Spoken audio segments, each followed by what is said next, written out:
I think Yeah. it's beautiful. Like, I love the quote that says, when the student is ready, the teacher will appear.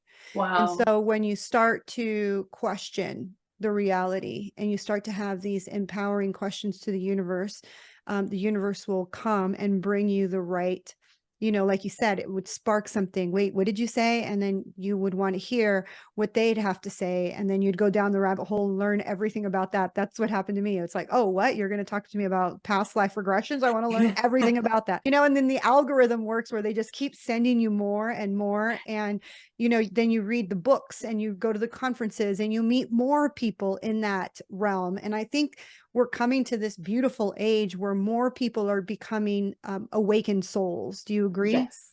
I 100% yes. At least that's my experience of the world I live in and attracting that. But the more, like you were saying, it's like the universe kind of just sends us that. But I feel like more and more people are waking up and becoming aware of what's behind the veil. Like everything is not as it seems. Life is so much richer and there's so much more to it. I think we forget just how powerful we are as human beings and all the things that we have been told were in the past witchcraft or satanic or, that's too woo woo or that's like hippy dippy stuff. Like it's things like that where before we were afraid to even talk about them. We shunned the people that had spiritual gifts like mediums or psychics. And we would say, oh, that's the devil's work or they're just hearing demonic spirits. And don't get me wrong, I do believe that there are demonic spirits, but there are also good spirits. There's also angels. There's also, spiritual guides, ancestral guides. Like there's both good and bad. It's the law of the universe of polarity. There's both Right. cold and hot. There's male and female. There's night and day. It goes along with how the universe was created. I went down the path where I was like, wait a minute, there's more than just the law of attraction. There's more than Mhm. just one universal law. I first got into all of this stuff because of the book The Secret. And Mm. the book The Secret kind of opened up, but it's just like a pinch behind the veil. It's not the full, and even now I've done psychedelics.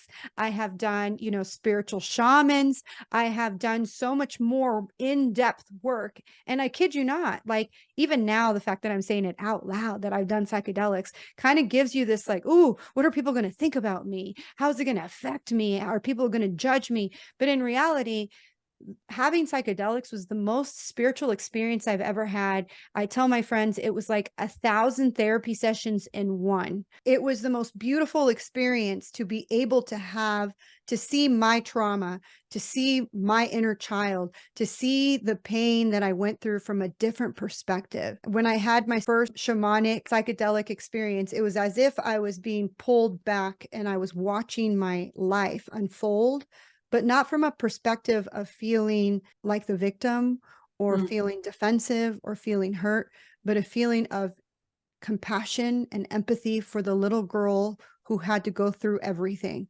But it also made me appreciate the woman that I've become because I wouldn't have the same compassion, the same empathy. I probably wouldn't be doing this podcast if I grew up in a rainbows and sunshines and Mhm. butterflies type childhood. I'm so glad you're sharing this with me. Thank you, by the way. To touch back on kind of like mediumship and these gifts that I believe we are all innately blessed with, right? It's about tapping and tuning into it. I think that's one of the beautiful things as humans that we have bypassed and we've suppressed because we all are born with, being able to channel or mediumship or, the different clairvoyance, clairsentience, all these things that like you said in the past, we're kind of like, oh, that's voodoo, witchcraft, or that's it's Satan, it's evil, and whereas the energies, like you said, they do exist, but that's just one side of it, right? It's being Yeah. open and intentional to. It's like, okay, I want to be protected and guided by my spirit. Like, what is my highest good? You can invite in the good energy. It's just like what you were saying there, the bad comes with the good. Like it's the polarities, it's duality, and I think we forget that. But we Yeah. are coming to an age of accepting more and more of psychics and mediums and all these beautiful gifts that we as humans possess, and it's amazing. Also, to touch on psychedelics, I'm actually in a plant community. So I have been in a facilitator program for about 3 years now. So I'm a Wow. huge proponent of plant medicine. Exactly. I actually did. I'm a researcher at heart, so I'm not just going to like do anything flippantly. Hmm. And because I did grow up in the church, I tell people like I've done it all for my healing. I've done it all, like not just the psychedelics and all the other stuff. I also accepted Jesus into my heart like about 10 times. I said the Lord's Prayer 10 Hmm. times thinking, did I do that wrong? Did I say it wrong? Did I not have the right enunciation? Because I didn't feel anything. You know what I mean? And there was many times where I was like, I don't understand, especially as a child who was physically and emotionally abused by my mom, who was supposed to be the woman that I shared a heartbeat with. When you're a little kid, and it's proven in psychological studies, that the child takes the blame onto themselves when they're being abused. And Hmm. so as a child growing up in the Catholic Church, it was like, Jesus loves all children, okay, so then why is Jesus allowing this to happen to me, right? And so you question a lot, and I questioned a lot about what I was being taught in the church. And even though I spent many years in the church, I would go 3 times a week.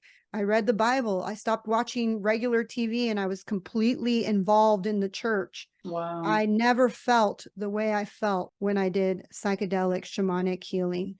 I did therapy. I never felt the way I felt when I did psychedelic shamanic healing. And before I even started down that path, I did, like I said, a lot of research. And even before I was heading to the place to take the medicine, I was afraid. Hmm. Because society has really proven, if you're listening to this, make sure you watch the documentary Change Your Mind on Mm. Netflix. One of a good one. There's many, there's the fungi one on Netflix too, where he talks about mushrooms.